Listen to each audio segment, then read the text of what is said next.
Stell dir vor, du stehst im 160. Stock des Burj Khalifa, du drehst den Wasserhahn auf und sofort schießt klares Wasser heraus, als wärst du im Erdgeschoss. Für dich ist das selbstverständlich. Doch in Wahrheit grenzt es an ein technisches Wunder. Denn der Druck, mit dem das Wasser einer Stadt durch die Leitungen fließt, reicht von sich aus kaum 60 Meter hoch. Das ist gerade einmal die Höhe eines kleinen Wohnblocks. Der Burj Khalifa aber ragt 828 Meter in den Himmel.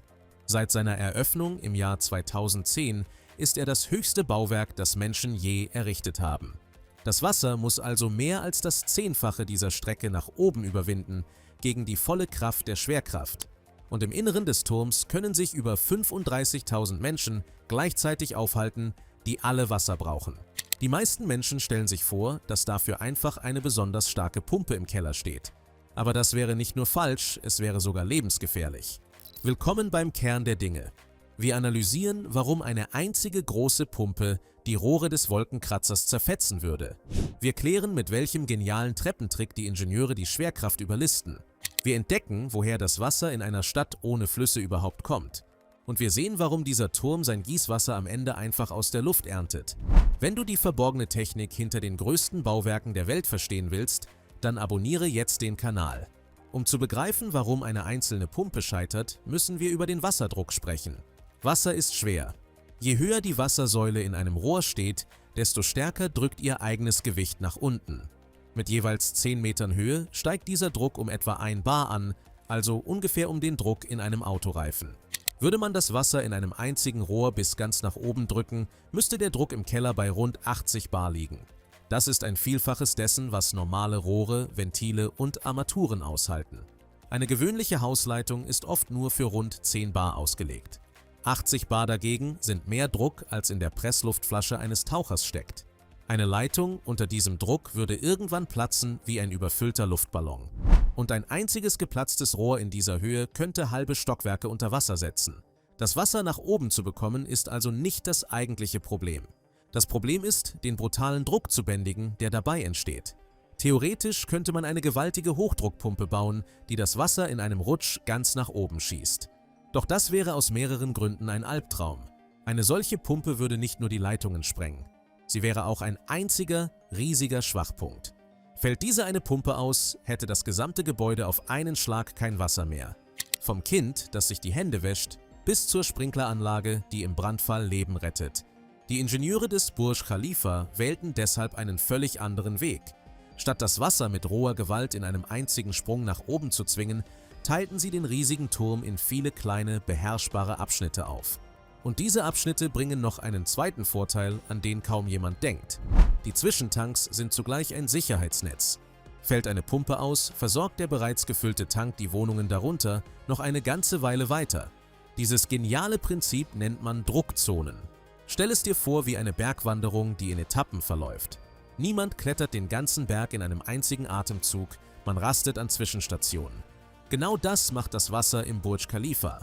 Im Inneren des Turms gibt es 7 sogenannte Technikgeschosse, die jeweils 2 Stockwerke hoch sind und über die ganze Höhe verteilt liegen. In ihnen verbergen sich gewaltige Wassertanks. Manche fassen so viel Wasser, dass ihr enormes Gewicht beim Bau eigens eingeplant werden musste, damit der Turm es überhaupt trägt. Eine Pumpe drückt das Wasser zunächst nur bis zum ersten dieser Tanks weit oben im Turm. Dort sammelt es sich und kommt zur Ruhe, der gefährliche Druck löst sich auf. Von diesem Tank aus drückt die nächste Pumpe das Wasser weiter hinauf zum nächsten Tank. So wandert das Wasser in einer Kette von Etappe zu Etappe nach oben, immer nur ein beherrschbares Stück auf einmal. Jede dieser Zonen versorgt dabei nur ein Band aus etwa 10 bis 15 Stockwerken. Im Grunde besteht der Turm also aus vielen kleinen Hochhäusern, die übereinander gestapelt sind und jeweils ihr eigenes Wassersystem haben. Doch jetzt kommt der raffinierteste Teil.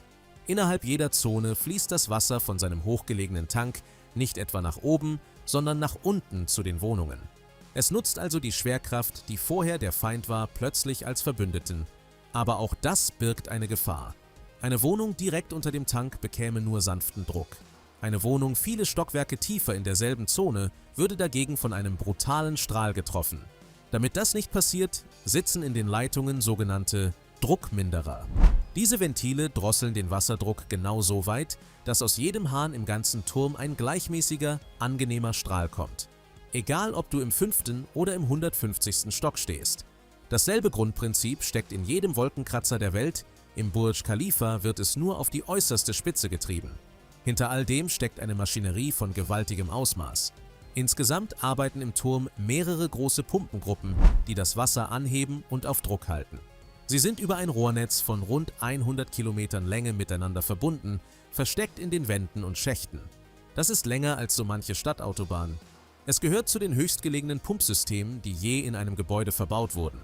Allein die Klimaanlage des Turms leistet dabei so viel, als würde man Tag für Tag tausende Tonnen Eis schmelzen. An einem durchschnittlichen Tag liefert dieses System fast 1 Million Liter Wasser an die Bewohner und Büros. Das Geniale daran ist, dass die Pumpen mitdenken. Sie passen ihre Drehzahl ständig dem Bedarf an.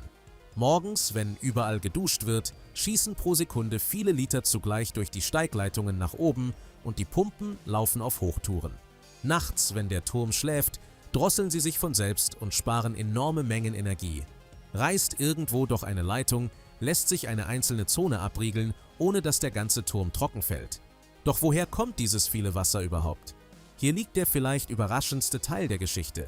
Dubai ist eine Stadt mitten in der Wüste, ohne einen einzigen großen Fluss. Es regnet dort nur an wenigen Tagen im Jahr. Fast das gesamte Trinkwasser wird deshalb aus dem Salzwasser des Persischen Golfs gewonnen. Dubai bezieht sein Wasser also nicht aus der Erde, sondern aus dem Meer und sogar aus der Luft. In riesigen Anlagen wird das Meerwasser erhitzt oder durch feinste Filter gepresst, bis reines Süßwasser übrig bleibt. Die Vereinigten Arabischen Emirate gehören zu den größten Meerwasserentsalzern der ganzen Welt. Ohne diese Technik wäre eine Millionenstadt mitten in der Wüste schlicht unmöglich. Dieser Prozess verschlingt gewaltige Mengen Energie. Erst holt man das Salz mit großem Aufwand aus dem Wasser und dann hebt eine zweite Welle aus Energie dasselbe Wasser hunderte Meter in die Höhe. Jeder Tropfen, der im Burj Khalifa aus dem Hahn kommt, war also vorher Teil des Meeres und hat eine lange, aufwendige Reise hinter sich. Und der Turm geht sogar noch einen Schritt weiter. In der feuchten, heißen Luft von Dubai läuft die Klimaanlage des Gebäudes ununterbrochen auf vollen Touren. Dabei beschlägt sie, genau wie eine kalte Flasche an einem Sommertag. An den kalten Kühlrohren schlägt sich ständig Feuchtigkeit aus der Luft nieder. Statt dieses Kondenswasser einfach wegzuleiten, fängt der Turm es auf. Aus Abwärme und purer Feuchtigkeit wird so ein Stück lebendiges Grün mitten in der Wüste. Über 190.000 Liter sammeln sich auf diese Weise an jedem einzelnen Tag. Übers ganze Jahr sind das mehr als 50 Millionen Liter, gewonnen aus dem bloßen Wasserdampf der Luft. Möglich macht das die hohe Luftfeuchtigkeit am Persischen Golf, die an den eiskalten Flächen der Anlage sofort zu Tropfen wird. Das Wasser wird in einem riesigen Tank tief im Parkhaus gespeichert und von dort bewässert es die 11 Hektar grüner Gärten, die rund um den Turm in der Wüste blühen. Ohne diese verborgene Quelle wären diese Gärten in der Wüstenglut kaum am Leben zu halten. Ein Gebäude, das sich sein Gießwasser buchstäblich aus der Luft holt. Und damit bleibt eine Frage, die weit über diesen einen Turm hinausreicht. Wenn schon das bloße Hochpumpen von Wasser eine solche Kette aus Pumpen, Tanks und Tricks verlangt, was passiert dann eigentlich mit all dem Schmutzwasser, das jeden Tag aus 800 Metern Höhe wieder nach unten muss? Schreib mir in die Kommentare, welches dieser Details dich am meisten überrascht hat. Wir sehen uns beim nächsten Kern der Dinge.